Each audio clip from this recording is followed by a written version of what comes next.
pero Dios me ha ministrado de manera hermosa desde que llegué. Maravilloso es Dios. Dios es bueno. Mire, hay algo que quiero decirle para introducir este sermón de esta mañana. He estado orando, la pastora me invitó hace muchos meses. He estado orando pidiendo al Señor que qué palabra tenía para Vega Alta, para esta iglesia. Y mientras oraba, Dios imprimió en mi corazón un pasaje que es muy conocido. Aparece en Lucas capítulo 15, los versos 11 al 32. Oiga bien lo que voy a decir. Por lo general, los que estamos acostumbrados a escuchar la palabra de Dios, cuando se cita un pasaje de la Escritura, ya de entrada en nuestra cabeza hay un bosquejo, ese bosquejo mental que hacemos, y pensamos que ya esa palabra no tiene algo nuevo que decirnos. Y yo le voy a invitar a que en esta mañana deponga todos esos bosquejos que hay en su cabeza y oiga la voz de Dios, porque Dios primero ministró a mi vida para que yo pueda en esta mañana compartir la palabra y ministrar a su corazón. Una de las cosas que imprimió fuertemente en mi corazón es lo siguiente: hay gente, oiga bien, que ha experimentado la gloria y la bendición de Dios. Hay gente que ha disfrutado de las promesas y beneficios de Dios, pero en el camino, oiga bien, en el camino se han apartado, se han alejado de Dios. Y hay algunos que estando todavía dentro de la casa y estando todavía bajo la cubierta del Padre, no han asumido la actitud correcta y necesitan también arreglar cuentas con Dios. Y oiga bien, empezando por el que les habla, una de las cosas que tenemos que hacer los que predicamos esta palabra y los que ministramos es precisamente aplicarnos el cuento primero. Así que preste atención a la palabra de Dios, porque este día es un día de restauración, es un día de reconciliación con Dios, es un día de salvación, y puede que sea la última oportunidad para alguno. Así que preste atención a esta palabra. Léala conmigo. Póngase en pie un momento más, todo aquel que puede hacerlo naturalmente. Y vamos a Lucas capítulo 15. Y desde que yo inicie leyendo esto, preste mucha atención, porque ya de entrada Dios puede estar hablando a su corazón y haciendo algo especial en su vida. Dice Lucas capítulo 15, los versos 11 en adelante, de la siguiente manera: también dijo: un hombre tenía 2 hijos, y el menor de ellos dijo a su padre: Padre, dame la parte de los bienes que me corresponde. Y le repartió los bienes. No muchos días después, juntándolo todo, el hijo menor se fue lejos a una provincia apartada y allí desperdició sus bienes viviendo perdidamente. Y cuando todo lo hubo malgastado, vino una gran hambre en aquella provincia y comenzó a faltarle. Y fue y se arrimó a uno de los ciudadanos de aquella tierra, el cual le envió a su hacienda para que apacentase cerdos. Y deseaba llenar su vientre de las algarrobas que comían los cerdos, pero nadie le daba. Y volviendo en sí, dijo: cuántos jornaleros en la casa de mi padre tienen abundancia de pan, y yo aquí perezco de hambre. Me levantaré e iré a mi padre y le diré: Padre, he pecado contra el cielo y contra ti. Ya no soy digno de ser llamado tu hijo. Hazme como a uno de estos tus jornaleros. Y levantándose vino a su padre. Y cuando aún estaba lejos, le vio su padre y fue movido a misericordia y corrió y se echó sobre su cuello y le besó. Y el hijo le dijo: Padre, he pecado contra el cielo y contra ti, y ya no soy digno de ser llamado tu hijo. Pero el padre dijo a sus siervos: Sacad el mejor vestido y vestidle, y poned un anillo en su mano y calzado en sus pies, y traed el becerro gordo y matadlo, y comamos y hagamos fiesta, porque mi hijo muerto era y ha revivido, se había perdido y es hallado. Y comenzaron a regocijarse.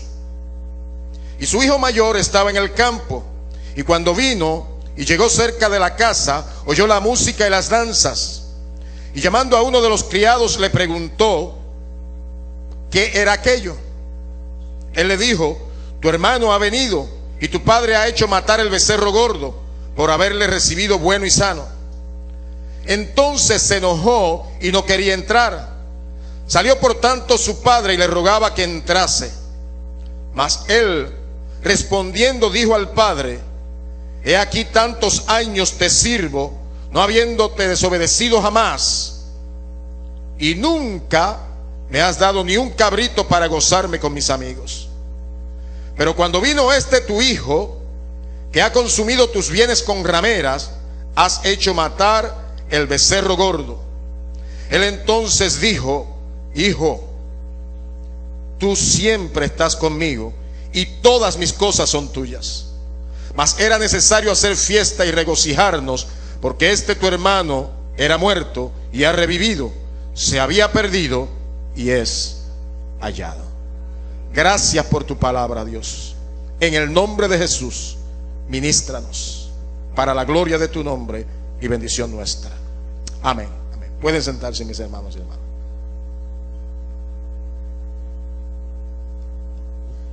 Es interesante la imagen que utiliza Jesús para ilustrar un mensaje de amor y de restauración. Un hombre tenía 2 hijos. Yo tengo la bendición de tener 3 hijas. Posiblemente la mayoría de los que están aquí han tenido la bendición de tener hijos. No importa que den candelas, son hijos. Y la Biblia dice que herencia de Jehová son los hijos. Así que si son herencia de Dios, son nuestra bendición. Pero a veces los hijos nos dan candela y nos hacen orar, y Dios nos usa como instrumentos para que oremos más de lo que oramos de costumbre. Y hay situaciones que se nos dan en la vida con los hijos que no sabemos cómo manejarlas.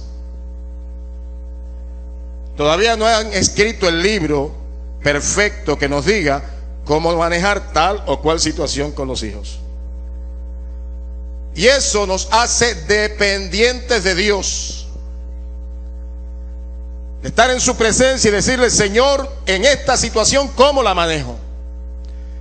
En esta situación, ¿cómo puedo decir lo que es correcto y hacer lo que es correcto para que o esta, mi hija o mi hijo, pueda caminar agarrado de ti y se mantenga firme y fiel hasta la muerte?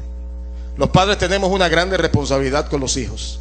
No es la iglesia, no le deja a la pastora, no le deja a la iglesia, no le deja a los líderes de la iglesia la responsabilidad de educar a los hijos en el Señor.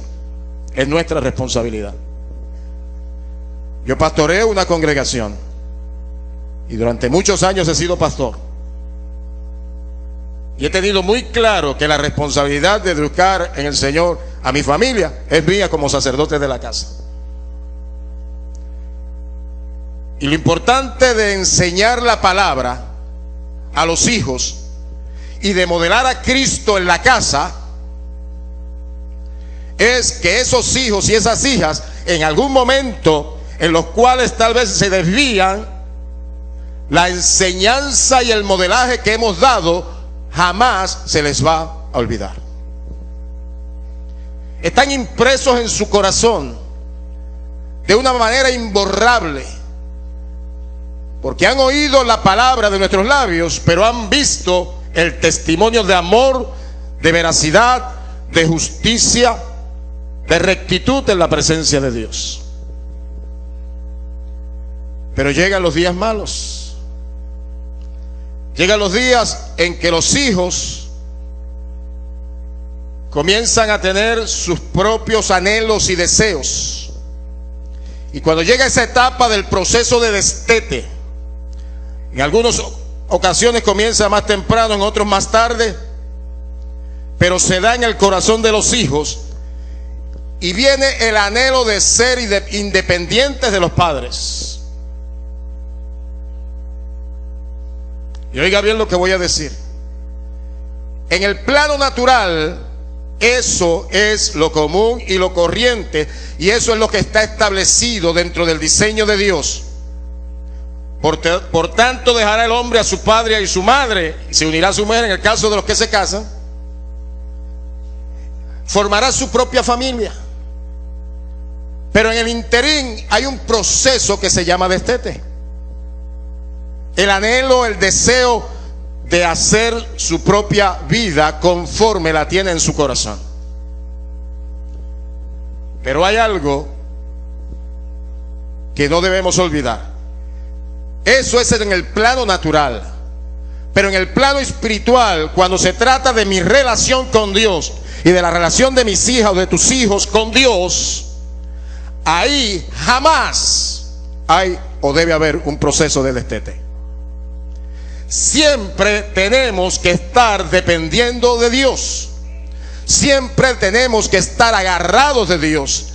Siempre tenemos que pedir dirección de Dios y vivir conforme a su voluntad, conforme a su propósito, lo que diseñó para ti y para mí desde antes de la fundación del mundo. Ahí no podemos ser independientes.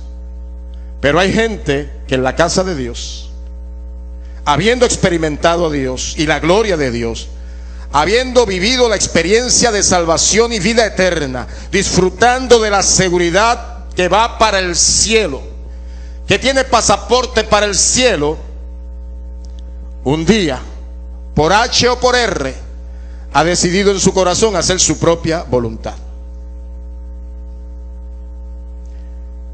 Oye esto que voy a decir. La bendición de Dios sobre nuestra vida hay que atesorarla, hay que disfrutarla, pero tenemos que tener cuidado con ella, porque puede ser muy peligrosa. La Biblia dice: una vez saciados, se enorgulleció su corazón y se olvidaron de mí. Dios nos bendice con el propósito de que disfrutemos su bendición. Pero no podemos, oiga bien, dejar que las bendiciones de Dios sirvan de tropiezo. ¿A qué me refiero? Dios nos bendice en forma espiritual, y esa bendición la guardamos en nuestro corazón y siempre va a ser bendición. Lo voy a repetir. La bendición espiritual de Dios a nuestra vida y las experiencias profundas que nos da con Él siempre van a ser bendición. Pero hay otros tipos de bendiciones que vienen como añadiduras a nuestra vida.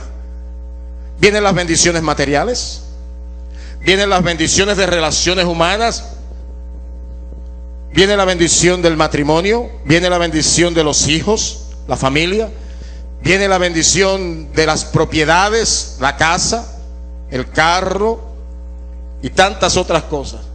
Viene la bendición de ser amado y de poder amar. Viene la bendición de ser reconocido por otros y ayudado por otros y ser canal de bendición para ayudar a otros. Vienen todas esas bendiciones. Viene la bendición de que nuestro nombre sea reconocido por otros. Yo tengo la bendición de que cuando llego a mi iglesia madre, después de 31 años de haber salido de ella, generaciones que no he visto nunca ni me han visto jamás, me conocen.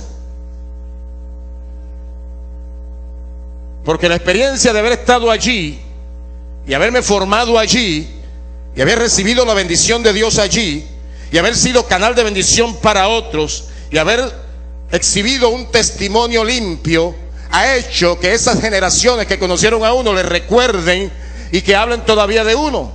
Y cuando llego por allí me dice: ah, usted es Millito. Eso es una bendición. Pero oiga bien, esa bendición se puede trastocar cuando tú y yo no nos mantenemos sujetos a Dios. Y de la misma manera que reconocen el testimonio de uno, de la misma manera puede irse por el suelo y pueden pisotear a uno. Porque Dios es misericordioso y clemente, lento para la ira, grande en misericordia, que se duele del castigo, como se leyó aquí, la pastora lo leyó ahorita en Joel. Pero nosotros los seres humanos somos crueles. Y por lo general, cuando alguien cae, los demás lo patean. Inclusive algunos se le paran encima para verse más grandes.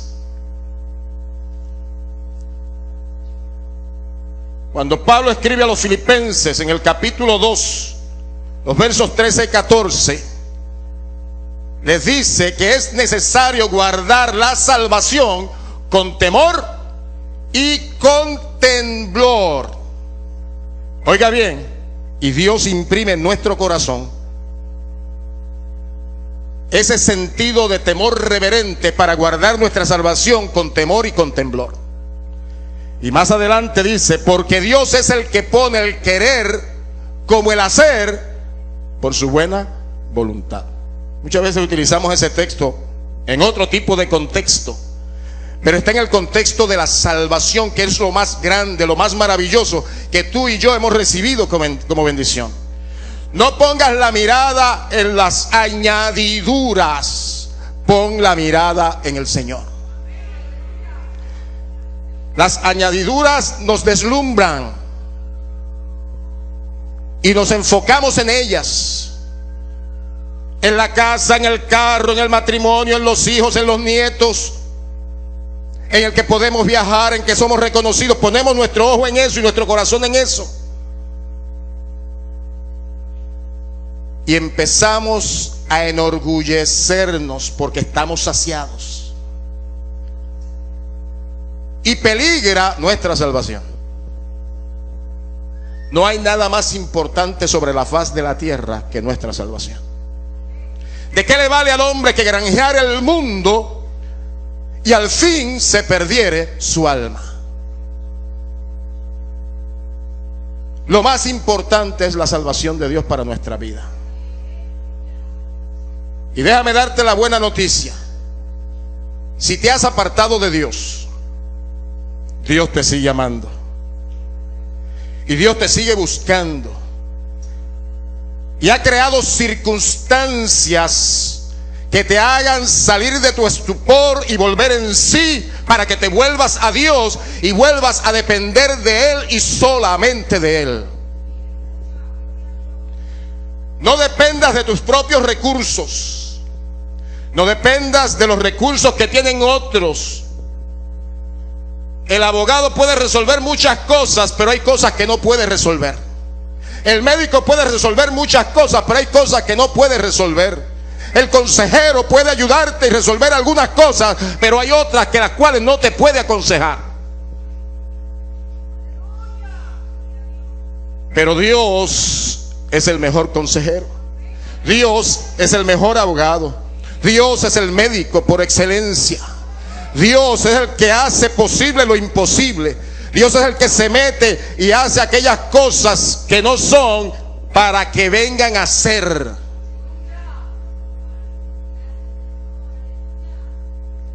Él crea las circunstancias, oiga bien, para que tú y yo nos volvamos a Él. Y esas circunstancias que crean son circunstancias dolorosas.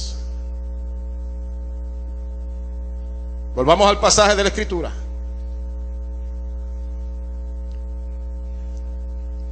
Uno de los hijos, el menor, deseando independencia, estando impaciente, cansado de las limitaciones que tenía,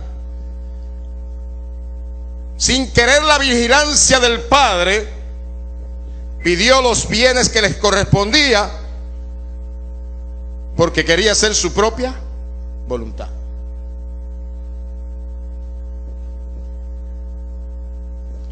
En ese tiempo, el cortejo de herencia, la mayor parte pertenecía al hermano mayor, pero una parte escogida era para los demás hermanos.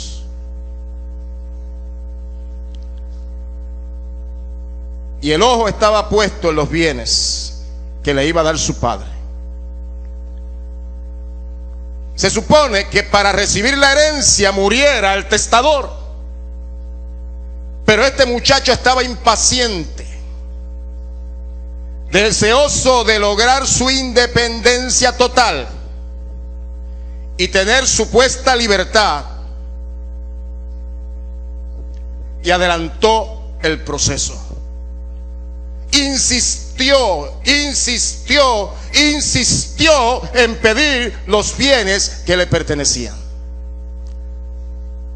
Cuando Jesús dice la parábola, es interesante que dice, y les repartió los bienes. El Padre amante, nuestro Dios, nos da una estructura en el proceso de nosotros orar y solicitar su favor.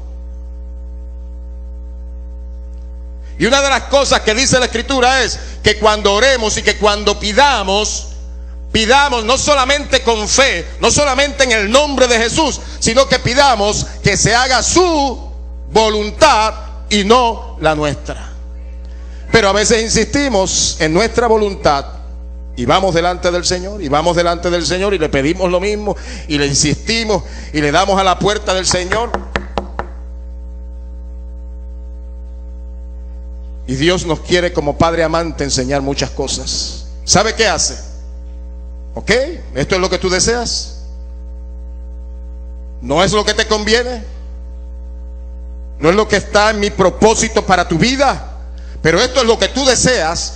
Y esta es tu insistencia. Voy a aprovechar esta oportunidad para enseñarte lo que es humildad y sujeción.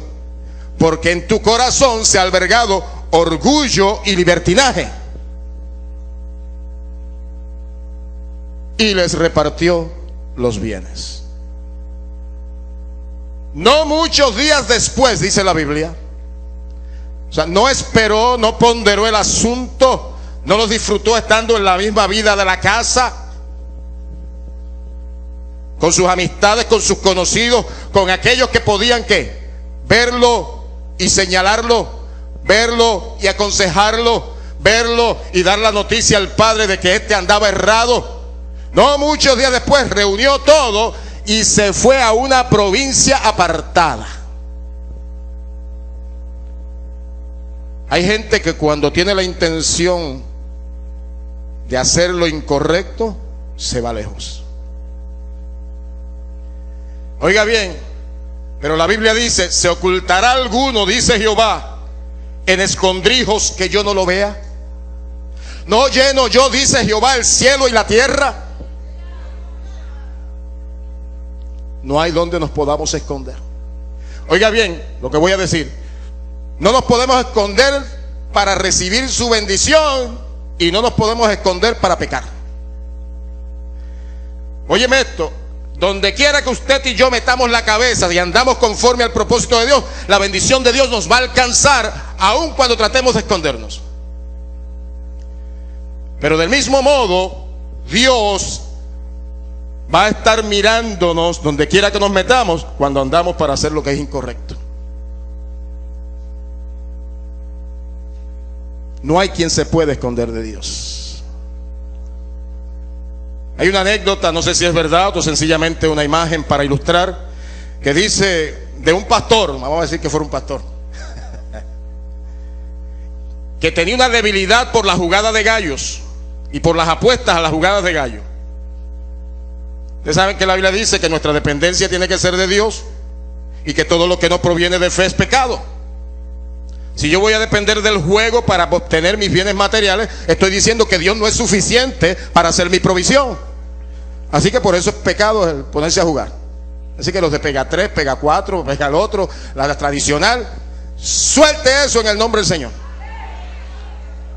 Y eso se da en la vida de las iglesias también. Yo, después de 31 años pastoreando y toda la vida en la iglesia, sí sabré, he atendido casos.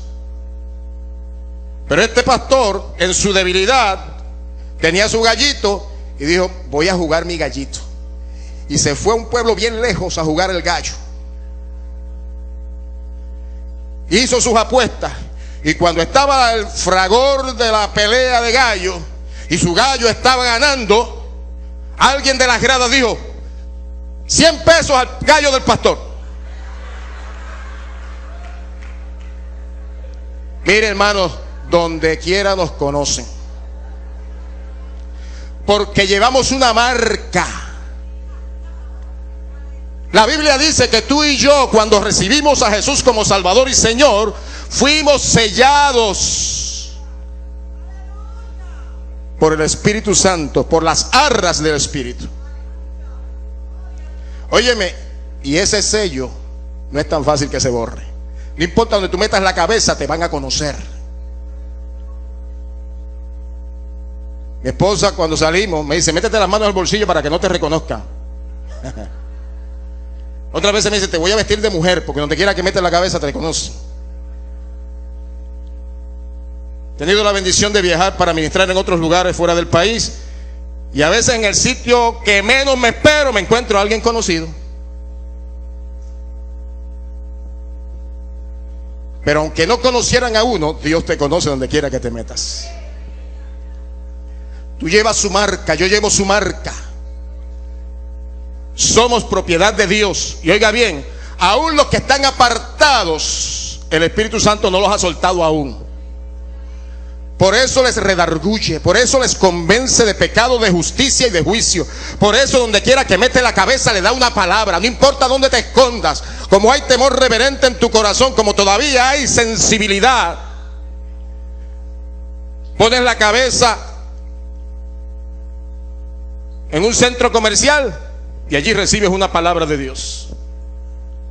Vas a recortarte o a pintarte el pelo y allí recibes una palabra de Dios. Se te ocurre entrar a alguna iglesia donde no te conocen porque estás diciendo quiero una voz de Dios para mí,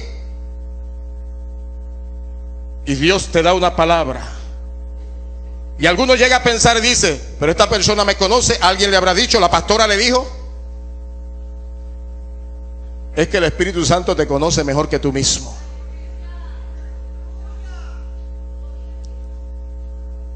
Conoce tu entrada y tu salida. Conoce tu pasado, conoce tu presente y conoce tu futuro. Y tiene planes con tu vida. Y sus planes iniciales no han cambiado. Y aunque el diablo te esté diciendo en tu corazón, no tienes remedio, has fallado, después de haber recibido tanta bendición, te has ensuciado, has caminado muy bajo, Dios te sigue diciendo, yo te amo, te quiero salvar, te quiero restaurar, te quiero bendecir. Mi vida di por ti, dice el Señor. Cada vez que yo pienso en lo que es el sacrificio de Jesucristo en la cruz del Calvario, y pienso en su derramamiento de sangre, y pienso en la escritura que dice en 1 de Juan capítulo 1 verso 7, que la sangre de Jesucristo el Hijo nos limpia de todo pecado. Yo a veces me pregunto, Señor, cuán poderosa es esa sangre, cuán eficiente es, porque mira que te he fallado, mira que he pecado de pensamientos, de dichos, de actos, de omisiones, pero aún así experimento tu bendición y tu gloria por tu pura gracia, y recibo tu perdón y me restauras cada día. Cuán poderosa es tu sangre. ¿Sabe qué? Me parece que llegaré a la eternidad y aún así, solamente allí descubriré cuán poderosa es su sangre. Es capaz de perdonar cualquier pecado, excepto uno. ¿Está conmigo? Hay un solo pecado que es imperdonable. ¿Sabe cómo se llama? Incredulidad. En la Escritura dice blasfemia contra el Espíritu Santo.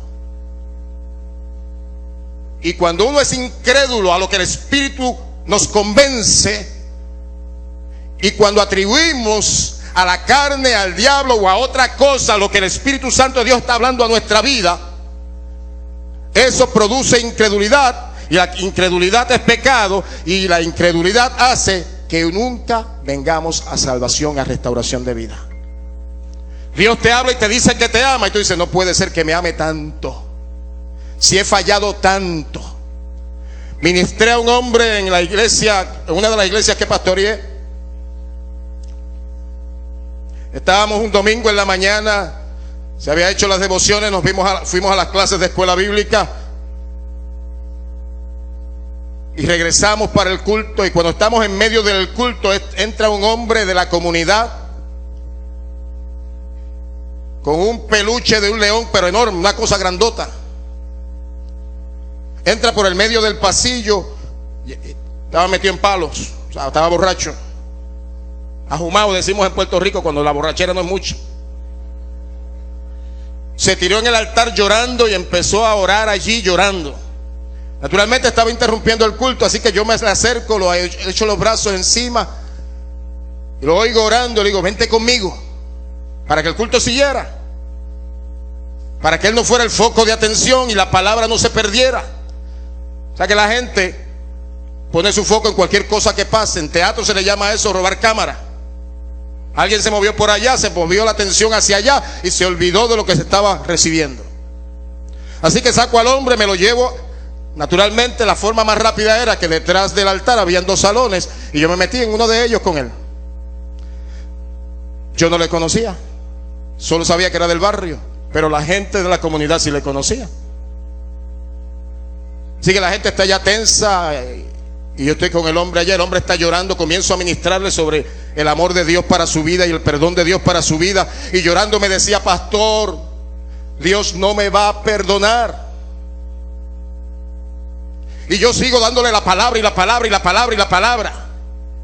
Y llorando volví y me decía, es que usted no entiende. Y yo le decía, no hay pecado sobre la faz de la tierra que Dios no perdone. Me decía, es que usted no entiende, pastor. Y me hizo una confesión. Soy matón a sueldo y tengo 5 muertes en mi conciencia. Su dolor, su angustia, su tribulación era el pensamiento que el maligno logró meter en su corazón de que Dios jamás lo iba a perdonar. Y yo traté por la palabra de decirle, y él me decía, que usted no entiende, pastor. ¿Sabe cuál era su problema? Incredulidad de que Dios lo podía perdonar. El maligno había logrado meter en su corazón esa semilla de incredulidad y no podía ver cuán grande es el amor de Dios y que Dios es un Dios perdonador y restaurador. Hice lo que pude con él, ministré, oré. Cuando terminé, salió de allá detrás, cruzó el altar, agarró su peluche grandote de león y se fue. Enfermó gravemente, ya estaba enfermo, pero se puso más grave. Era tiempo de elecciones. Lo fui a visitar a su casa, tendido en una cama. Y me dijo que antes de morirse tenía que hacer 2 cosas. Una de ellas era votar. La otra no recuerdo. Pero allí insistí en presentarle al Señor y hablarle del amor del Señor. Finalmente murió, cuestión de un par de meses. Ese hombre conocía más Biblia que los hermanos de la iglesia, porque habiendo sido adicto, había estado en muchos hogares y tenían Biblia por la mañana, Biblia al mediodía, Biblia por la tarde, Biblia por la noche, Biblia los 7 días de la semana. Pero nunca logró creer que lo que decía la Biblia era la verdad. De que el amor de Dios es tan maravilloso y tan grande que es perdonador y restaurador. Yo espero en el Señor que en aquella última intervención o alguna otra intervención de algún otro que le haya ministrado haya logrado creer y esté en la gloria con el Señor.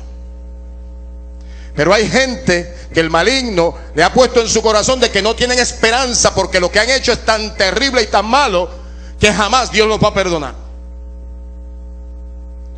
Eso no es lo que dice la Biblia. Así que ese argumento es en contra del conocimiento de Cristo.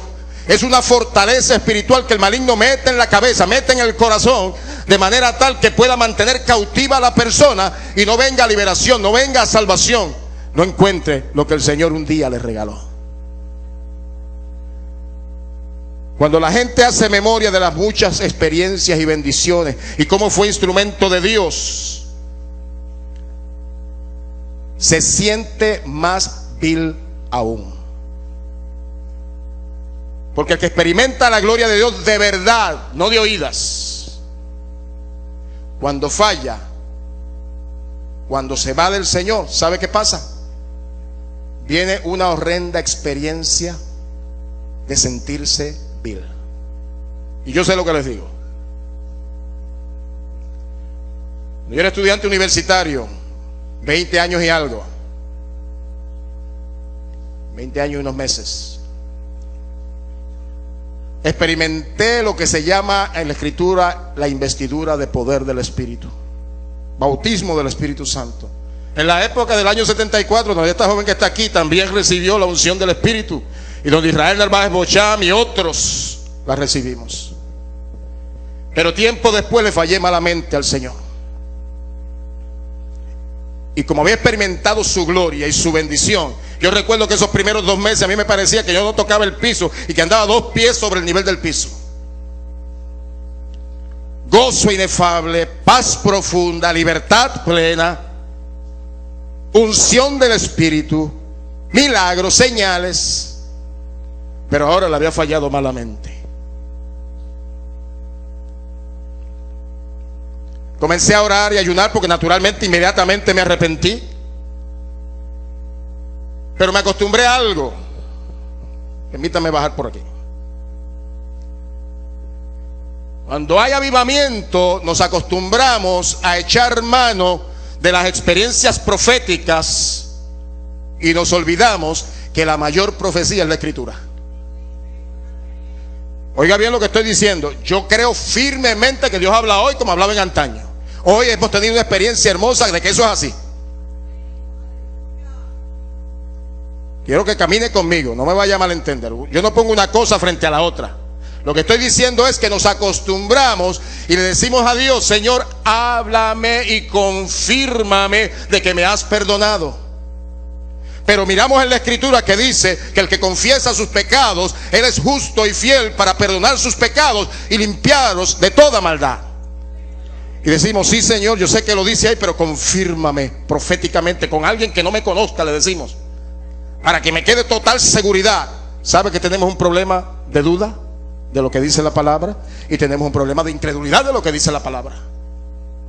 Y eso me pasó. Venía de esa experiencia. Comencé a orar, comencé a ayunar 2 y 3 veces por semana de días enteros mientras estudiaba en la universidad. Y decía: Señor, confírmame. Y el Señor estaba, mire, calladito, entre comillas, porque miraba las Escrituras.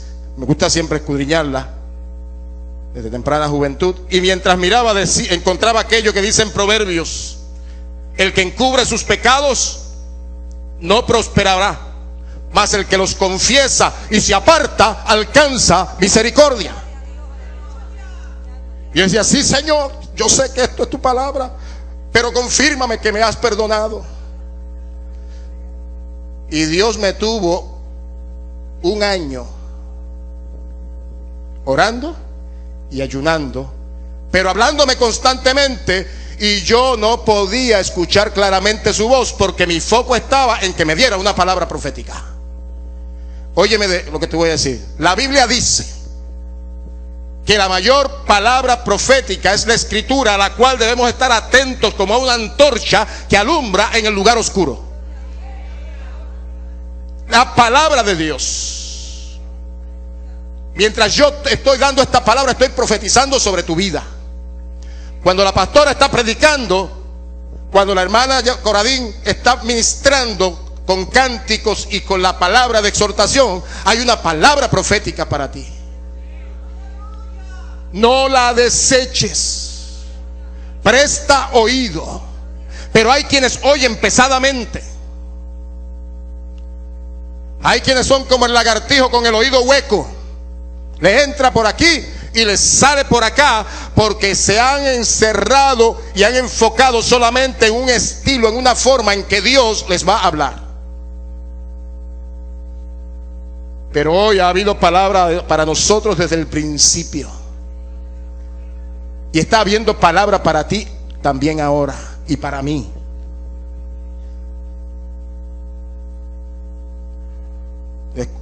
Cierro la experiencia para no dejar la mitad. Había una confraternidad cristiana en la universidad. Hubo un retiro. Fuimos al campamento luterano en Maguayo. Estudiaba en la Universidad Interamericana en Atorrey. Estábamos allí cerca del mediodía. Estamos en un círculo de oración tomados de las manos. Habían algunos que habían ido al altar de la capilla a orar. Y la persona que estaba dirigiendo por espíritu guiado dijo: si alguno siente inquietud de ir al altar, vaya, ore y luego regrese y se une a la cadena de oración. Y yo solté las manos que tenía tomadas, me fui al altar y hice una oración que llevaba un año orando por eso, pero esta vez la oración fue diferente. Y le dije: Señor, no tienes que hablarme proféticamente ni confirmarme que me has perdonado, porque creo tu palabra de tapa a tapa. Algunos somos muy lentos para aprender la voz y escuchar la voz de Dios por su palabra, y otros son más rápidos. Yo me tardé un año. Bienaventurados los que oyen hoy y responden hoy. Y cuando le digo eso al Señor, le dije: Señor, yo sé que te fallé y me he sentido vil. Y la muestra de que he estado arrepentido es que jamás lo he vuelto a hacer, y aborrezco lo que hice. Y cuando le digo eso, le digo: te doy gracias porque sé que me has perdonado, tu palabra lo afirma. Me levanté, me fui al círculo donde estaba, y cuando tomo las dos manos que había soltado, el Espíritu Santo levantó, después de un año, a un profeta que estaba en medio del grupo. Comenzó a danzar, a hablar en lengua, danzó alrededor de todo el círculo y llegó donde mí y me puso las manos en la cabeza y me dijo: mi siervo, me estás agradando. Y mientras me daba la palabra, yo entendí en mi espíritu qué me estaba diciendo. Lo que me estaba diciendo es: creíste a mi palabra. Sin fe es imposible agradar a Dios, porque el que se acerca a Dios crea que le hay y que es galardonador de los que le buscan, que te premia. Me estás agradando, me estás agradando. No mires ni a izquierda ni a derecha. Mira a mi Hijo Jesucristo. Grandes obras tengo que hacer contigo. La palabra fue tan poderosa. Oiga bien, que hace 37 años se grabó en mi corazón y no la he vuelto a olvidar. Palabra por palabra, como te la dije. Y la experiencia fue que unos meses después, por primera vez en mi vida, comencé a predicar. Me estaban insistiendo. Yo decía que no, que eso no era lo mío. El grupo musical en el que estaba iba a cantar en la iglesia Discípulos de Cristo de Santa Juanita, porque los jóvenes tenían que una actividad. Me insistió tanto el director del grupo que al final yo dije: pues está bien, si es solamente para los jóvenes, pues está bien, voy. Llegamos temprano, empezamos a acomodar los instrumentos. Yo lo que tocaba en ese tiempo, y todavía son 3 tonos en la guitarra. En ese tiempo uno hacía cualquier cosa. Estaba nervioso, me habían ayudado a preparar mi sermón los vecinos del frente, un vecino. Gracias a Dios se sentaron en las primeras bancas, habían puesto un podio bien ancho en la parte de abajo. Cuando estoy ahí, mis piernas temblaban, y mucho más porque comenzó a llegar la gente, y yo pregunto: ¿no era una actividad de jóvenes? Me dijo, sí, la campaña de los jóvenes. Tiempo de avivamiento, iglesia abarrotada. Y yo temblando. Pero a los 3 minutos de comenzar a dar la palabra se fue el nerviosismo, la unción del Espíritu se movió y Dios comenzó a tocar gente y a salvar gente. Y recordé la palabra que había recibido. Me estás agradando, porque le creí. No mires ni a izquierda ni a derecha, mira a mi Hijo Jesucristo. Grandes obras tengo que hacer contigo. Yo quiero decirte hoy, a los que se han apartado de Dios, no solamente porque se fueron a una provincia lejos, sino los que están apartados dentro de la misma casa, porque los hay. Yo los he ministrado muchas veces. Déjame decirte que el propósito de Dios para tu vida no ha cambiado. Su propósito original para contigo está ahí esperando que tú le respondas a Dios, que Él te restaure y te ponga en el camino para cumplir su voluntad. Te ama, te quiere restaurar, te quiere bendecir, créele. El único pecado imperdonable es la incredulidad. De cierto os digo, el que cree en mí tiene vida eterna. Pero dice la Escritura también que el que no cree ya ha sido condenado. El asunto es de fe. ¿Crees? Serás salvo. ¿No crees? Te pierdes irremisiblemente. Y Dios te quiere salvar. Lucas capítulo 19 verso 10 dice que el Hijo del Hombre vino ¿a qué? A buscar y a salvar lo que se había perdido. Tú y yo estábamos perdidos y Dios nos salvó. Pero si nos volvimos a perder porque nos apartamos de Él, Él nos sigue buscando. En ese capítulo 15 de Lucas, la parábola que está anterior a la que yo estoy compartiendo como base para el sermón de hoy, habla de una oveja perdida. Se fue del redil, comenzó a sufrir las consecuencias de su extravío, pero el Señor no la abandonó, la buscó, la encontró herida. La tomó, la trajo al redil, la curó, la bendijo, la prosperó. Y eso es lo que quieres hacer en esta mañana con alguien aquí.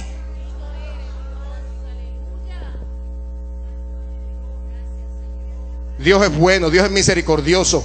Dios nos permite sentir su gloria, su presencia maravillosa.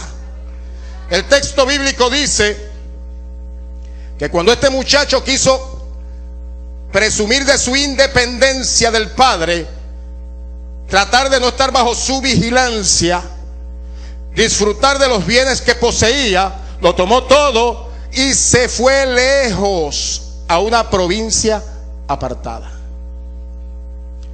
Y allí malgastó todos sus bienes. La mayordomía que había aprendido en la casa se le olvidó. Ahora tengo mucho y lo puedo administrar yo. Y comenzó a despilfarrar. Iba a la barra y él pagaba. Estaba con prostitutas y les daba más de lo que ellas pedían. Y siguió despilfarrando.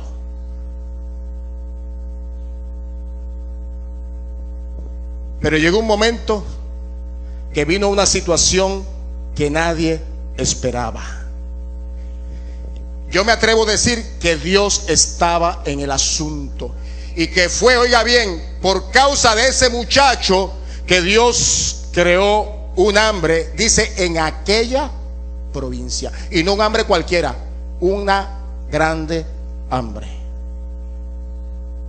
No sé si usted cuando lee la Escritura le parece que algunos textos se saltan así. Pero cuando yo miré eso, dije, wow.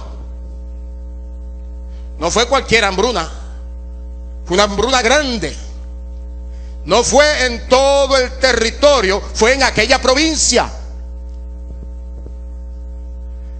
Dios va a crear circunstancias adversas, difíciles, para atajarte. Así que lo que estás viviendo, que tú le llamas tribulación, que tú le llamas prueba, es la oportunidad que Dios te está dando para que salgas de tu estupor y vuelvas en sí. para que recapacites. Porque en lo profundo de tu corazón amas a Dios, pero tienes vergüenza. Sientes vergüenza. Y junto con la vergüenza sientes culpa. Y cuando se juntan la culpa y la vergüenza, es una pesada carga sobre nuestro corazón, difícil de llevar. Y el maligno aprovecha la vergüenza y la culpa y se nos trepa encima, y la carga se hace más pesada aún, porque comienza a poner pensamientos contrarios a lo que la palabra dice. La palabra dice que Dios te ama, que te quiere salvar, que te quiere restaurar, y el maligno te va a decir que jamás vas a poder volver a recibir al Señor, porque Él no te va a perdonar. Que jamás vas a volver a hacer el ministerio al cual Dios te había llamado y que abandonaste, porque Dios no te va a restaurar. Y si te encuentras con instrumentos del diablo en la vida de la iglesia, hello, los hay, mi hermano, los hay, que utilizan la palabra no para restaurar, sino para condenar. No para levantar, sino para hundir. Esas personas van a poner una carga mayor en tu corazón. Pero déjame decirte, en esta mañana Dios te trajo aquí para libertarte. Y a los que escuchan a través de los medios de comunicación, Dios quiere restaurarte, Dios quiere levantarte. Y hoy es día de salvación, hoy es día de restauración, hoy es día de hacer nuevas todas las cosas en tu vida y en mi vida. No desaproveches la oportunidad de Dios en tu vida. Que te va de mal en peor todo, no hay problema. Dios está en el asunto. Es como aquel que quiere mantener a uno en algún rumbo y agarra piedras y no sale corriendo porque le están tirando piedras. Pero la intención del que te tira no es darte, es conducirte por un camino particular. Así que cuando te desvías a la derecha, te tira a la derecha, y tú te doblas a la izquierda para evitar el golpe, y entonces te tira a la izquierda para evitar que te desvíes del camino recto.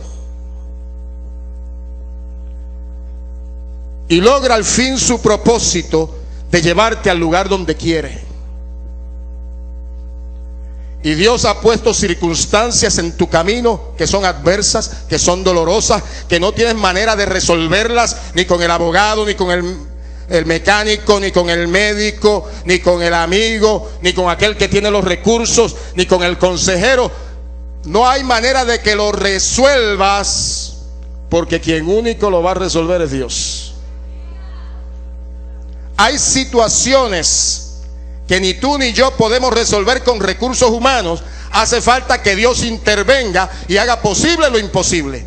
Has tratado una y otra y otra y otra y otra vez, y encuentras que estás en el mismo lugar o más atrás de donde estabas. Pero Dios te trajo hoy aquí para romper tus ligaduras, para quitar tu carga, para resolver tu situación, restaurarte, abrazarte y decirte cuánto te ama. Y decirte que todavía sus planes para contigo están vigentes. Porque Dios no es hombre para que mienta, ni hijo de hombre para que se arrepienta. Lo que te dijo en lo secreto lo va a poner y a mostrar en público, porque Él es fiel y verdadero. Solo depende de una cosa: de que lo creas y le respondas a su amor. De eso depende, de que tú des el paso de fe y respondas al llamado que Dios te hace. Malgastó todo, se fue muy lejos, pero allí, oiga bien, allí vino la hambruna, vino el problema económico, gastó lo que tenía, no tenía con qué ni siquiera comer. Y oiga bien, si hay una necesidad apremiante, es el alimento. El hambre es cosa mala, ¿vieron? ¿Cuántos saben que el hambre es cosa mala? Hay otros que siempre están tan saciados que no saben lo que es eso. Oiga bien, los que han tenido la oportunidad de ayunar durante varios días saben lo que es hambre, porque no es puro cuento. Aunque esté ayunando y esté bajo la presencia de Dios, le va a dar hambre. A Jesús le dio hambre en el desierto. Fíjate que no dice que le dio sed. Claro, si estaba en ayuno podía tomar agua, no rompía el ayuno. Pero no tomó alimento, le dio hambre. En una ocasión estábamos unos jóvenes de retiro y nos fuimos a una casa en Dorado, en la playa, que era de una ex monja, no me acuerdo cómo se llamaba. Íbamos a estar allí varios días. Algunos íbamos a estar 3 días porque después íbamos para un campamento, y otros iban a estar 7 días y se quedaron allí en ayuno. Y al segundo día, hermanos, yo tuve la visión más extraordinaria del mundo, pero fue una visión de hambre, no fue que el Señor me estaba mostrando algo. En el periodo que era de descanso, me tiré y me quedé dormido rapidito y comencé a soñar con una estufa en forma triangular. No tenía hornilla, era de esas que blanca, no sé si aluminio, qué sé yo, ese tipo de cosas, pero no tenía hornilla. Y entonces tenía una forma así bajadita en ese triángulo, y vi las mazorcas de maíz más hermosas que usted se puede imaginar, dando vueltas por sí solas en mantequilla. El hambre es cosa mala, se lo aseguro. Claro está, me sacudí y dije, estoy en ayuno. Y dije, esto no viene del Señor, esto no fue una revelación del Espíritu. Es hambre. En el año 1991, 37 años, un divertículo, que se supone que a los 70 o más que uno tenga divertículo, si acaso. Pero el maligno quería sacarme de en medio. Dios más tarde, 2 años y medio después, me lo confirmó y me lo habló. Pero curiosamente se perforó un divertículo. No me dio fiebre, no me dio dolor. Seguí funcionando, seguí trabajando. Sí, estaba el vientre distendido, estaba inflamado, la molestia, había ido al médico, me dijeron, me sacaron el apéndice por error, no era el problema. Ya sé que no me tengo que preocupar de ella. Seguí en mis labores. Y un día, mientras hacía visitas pastorales en el Hospital del Maestro, la crisis llegó más fuerte. Tenía un diagnóstico de que había una posible perforación mínima, de que había que hacer una operación selectiva, cortar la parte del intestino que estaba mala. Pero cuando llegó la crisis y salimos a emergencia, el médico mandó a mi esposa a hacer arreglos de funeraria. Y la hicieron en la funeraria Ripoll, que ya no existe, está al lado de la cooperativa allí en Macún. La cooperativa le compró la funeraria.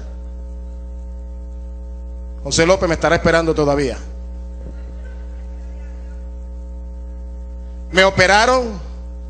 Después otro día le cuento completo.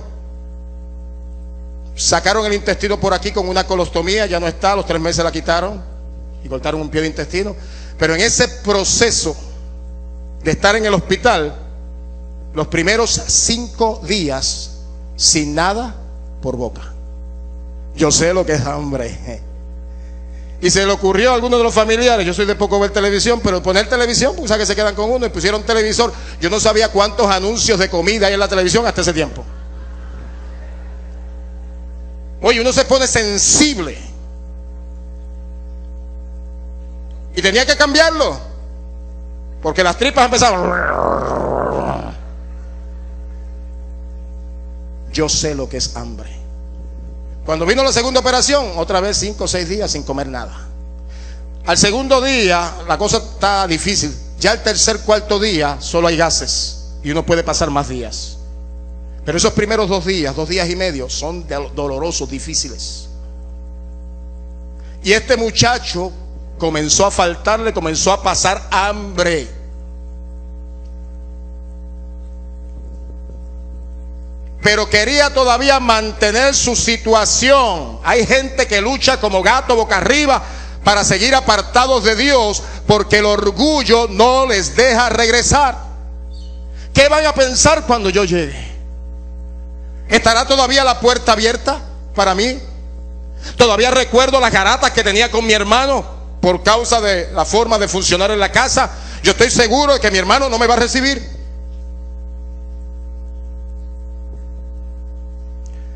¿Me recibirá mi Padre que ha sido tan bueno conmigo con tanto mal que yo he hecho? Estoy en una provincia distante, lejos. ¿Le habrán llegado noticias a mi padre y a mi familia de cómo yo estoy viviendo? A uno le parece cuando está pecando que todo el mundo lee a uno. No, aquí son santos todos y nadie sabe lo que es eso. Yo sí sé lo que es eso. Yo me crié en la iglesia y yo sé que cuando Dios empezó a llenar del Espíritu a la gente, recuerdo a un Israel Bruno de mi barrio, jugábamos pelota juntos y yo estaba en la iglesia pero andaba con un pie adentro y un pie afuera. ¿Hay alguno aquí así? Este es el día de salvación. Pero un día recibí a Jesús como Salvador y Señor. Pero antes de hacer eso, Israel había sido lleno del Espíritu Santo. Estaba en la iglesia pentecostal del barrio y éramos muy buenos amigos. Pero ahora un hombre lleno del Espíritu, cuando yo veía venir a Israel caminando de allá para acá, yo decía: trágame tierra. Porque cuando ese hombre me miraba a los ojos, a mí me parecía que él estaba mirando lo que había dentro de mí. Huye el impío sin que nadie lo persiga, mas el justo está confiado como un león.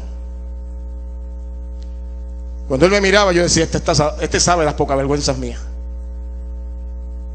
A lo mejor Dios no se las había mostrado, pero a mí me parecía que sí las veía.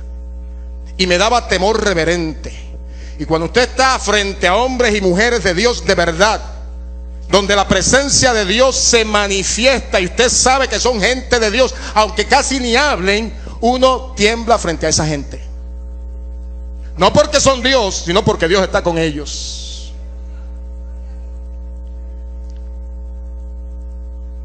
Y estando en la experiencia de hambre de este muchacho, posiblemente en su reflexión dijo: no me van a recibir. Pero de todos modos, habiendo vuelto en sí, dándome cuenta que lo he perdido todo, voy a hacer algo. Voy a regresar a la casa de mi padre, y aunque no me reciba como su hijo, con todos los beneficios, con toda la autoridad, con todos los bienes que tiene cualquier hijo, yo le voy a decir: Padre, he pecado contra el cielo y contra ti, no soy digno de ser llamado tu hijo, hazme como a uno de estos tus jornaleros, tus obreros. Él deseaba cualquier lugar en la casa de su padre, aunque fuera como trabajador a sueldo, no como hijo con todos los derechos. Con solo estar allí estaba satisfecho. Salió un día orgulloso, arrogante, altivo, dirigiendo su propia vida, pero ahora regresó manso y humilde, buscando el rostro de su padre. Oiga bien lo que dice la palabra.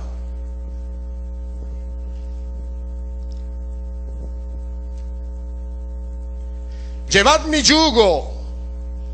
Eso aparece en Mateo 11, 29 y 30. Llevad mi yugo sobre vosotros. ¿Usted lo oyó? ¿Alguien lo oyó? Dice: llevad mi yugo sobre vosotros y aprended de mí, que soy manso y humilde de corazón, y hallaréis descanso para vuestras almas, porque mi yugo es fácil y ligera mi carga. Lo que hizo este muchacho cuando se fue de la casa fue cambiar el yugo con su padre y familia para enyugarse con otros señores. ¿Saben lo que es un yugo, verdad? ¿Cuántos son de campo aquí? ¿Saben lo que es un yugo? Ah, qué bueno que la mayoría. He preguntado en otros sitios qué es un yugo y la gente no sabe ni lo que es. Para aquellos que son de Grupo Manía para acá, o de Miguelito para acá, o el último que está en la avenida ahora, un yugo no es otra cosa que una pieza de madera que se pone sobre el cuello de dos bueyes para arar, para mantenerlos juntos y que no se desvíen para un lado o para otro, y poder arar la tierra. El yugo los mantiene unidos. Y Jesús usó esa imagen y dijo: llevad mi yugo sobre vosotros. En otras palabras, enyúgate conmigo, no con otro, conmigo. Y lleva mi carga, no la tuya, no la que te han puesto otros señores. todo lo que te domina viene a ser tu Señor. Todo lo que me domina viene a ser mi Señor. Y estamos bajo su yugo. Y es una carga pesada, y es un yugo pesado y difícil. Y las circunstancias que se han creado en tu vida, que todavía no logras entender, es el dominio que ha tenido el mundo sobre ti cuando te apartaste de Dios. Pero oye bien, hoy el Señor te dice: únete conmigo, lleva mi yugo. Mi yugo es fácil, lleva mi carga es ligera, y vas a encontrar descanso para tu alma. Lo que has estado anhelando, lo que has estado pidiendo, lo que un día experimentaste pero que lo perdiste, hoy el Señor te lo quiere devolver. Paz, libertad, gozo, guianza, fortaleza, dirección para tu vida. No pierdas esta oportunidad. Estoy por cerrar. Hay mucho en el bosquejo, ¿oyeron? Hay 3 páginas. Pero cuando el Espíritu Santo me imprime en el corazón, ya, ahí, estoy por terminar. Oiga bien esto. Hoy, en este lugar y en los lugares donde nos están escuchando, es día de salvación, es día de restauración, es día para que todas las cosas sean hechas nuevas. Porque el Señor que ha estado hablando esta palabra para tu vida y para mi vida es un Señor que nos ama. No como los señores que has tenido que te dominan. ¿Cuáles son esas cosas que te dominan? Puede ser el vicio, puede ser una mujer o un hombre, pueden ser los hijos, pueden ser las propiedades, bienes materiales. ¿Qué es lo que te domina y que te ha mantenido lejos de Dios? Rompe ese yugo hoy. Suelta esa ligadura y camina a los pies del Señor. Te ama, te perdona, te restaura, hace nuevas todas las cosas en tu vida, te da pasaporte para el cielo, para que sea que vivas o que mueras, seas del Señor. Ponte en pie. Yo quiero invitar a este altar a aquellas vidas que quieren responder a esta palabra. Yo quiero invitarte a reconciliar tu vida con el Señor.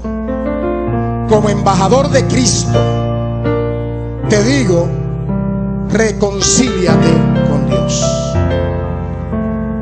No pienses en este momento que te están mirando, porque de esto depende tu vida en la eternidad. Deja fuera la vergüenza, deja fuera la culpa. Corre a los brazos del Maestro que te llama. Corre a los pies de Jesús que te ama.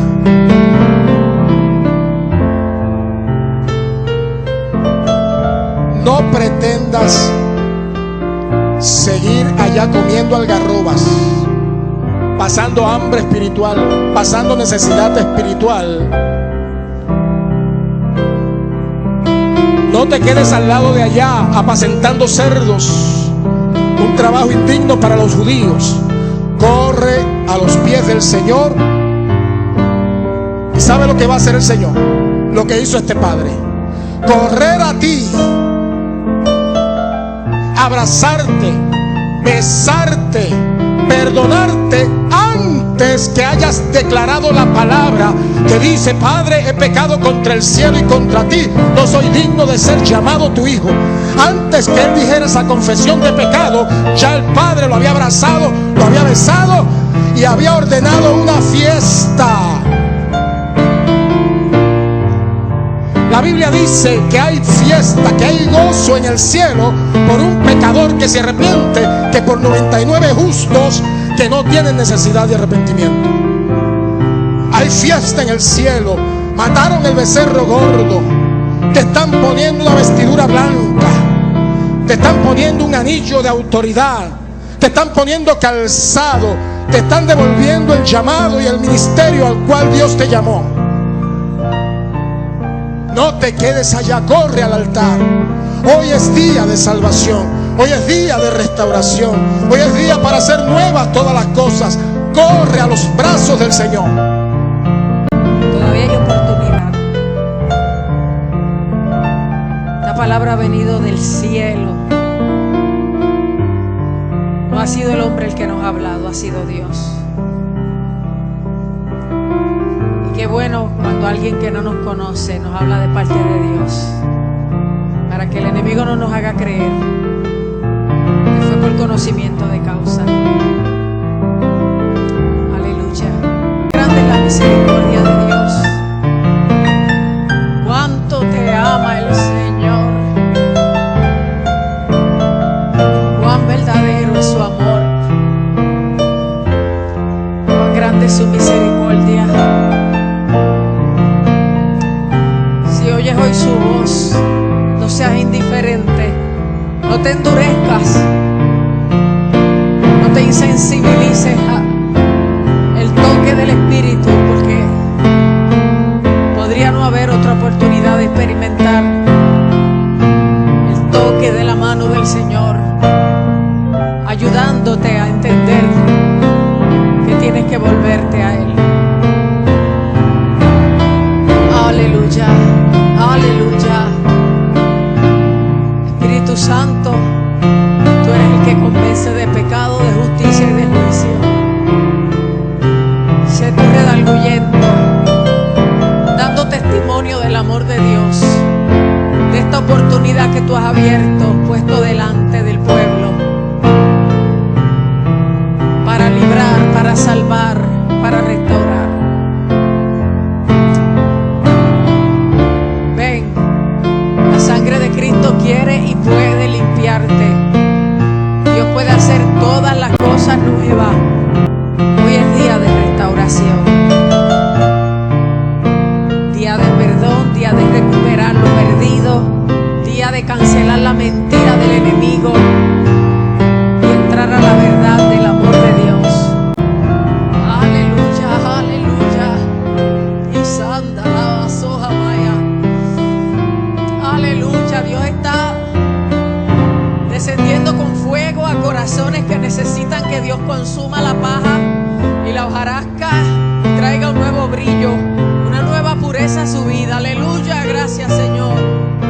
Gracias Señor. Gracias Señor, aleluya. Esto es algo definitivo. Lo que Dios está haciendo hoy es definitivo. Todas las cosas son hechas nuevas. Todo lo viejo pasa. Dios le pone fin a toda cosa y a toda práctica pecaminosa, negativa, que hasta aquí te impidió disfrutar de la comunión íntima con Dios. Aleluya. Te doy gracias, oh Dios, por tu grande bondad y misericordia, por tu palabra, por la forma tan clara en que nos has hablado, por la forma en que sé que estás bendiciendo los presentes y aquellos radioyentes que a través de las ondas radiales han recibido el mensaje, pero directamente han recibido tu palabra, tu toque, porque tú no tienes barreras ni impedimentos.